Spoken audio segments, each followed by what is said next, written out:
మన జీవితాలలో చీకటిగా ఉన్నటువంటి పరిస్థితులు, చీకటిగా ఉన్నటువంటి ఇబ్బందికరమైనటువంటి విధానాలు మన జీవితంలో మనం ఎదుర్కొంటున్నటువంటి అది ఏ రకమైన చీకటి అయినా సరే పోవాలంటే మన ఇంట్లో వేసుకునేటువంటి ఎలుగంత మాత్రం కూడా సరిపోదు.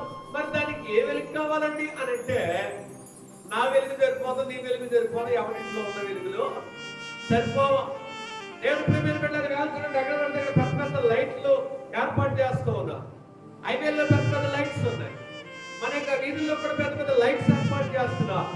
ఆ వెలుగు ద్వారా ఏమైనా కానీ మనిషిలో ఉన్నటువంటి చీకటి పోతాదా చెప్పండి? రాత్రి వచ్చే చీకటి పోవచ్చు, కానీ మనలో ఉన్నటువంటి చీకటి పోవాలంటే ఆ వెలుగు వల్ల ఏమాత్రం కూడా కాదట. మరి ఎవరి వల్ల ఉంటుందండి అని అంటే, వాక్యం చెప్తుంది, నేను అంటాం కాదు, వాక్యమే చెప్తుంది. దేవుడు వెలుగై ఉన్నాడు, ఆయన యందు ఎంత మాత్రము కూడా చీకటి లేదట.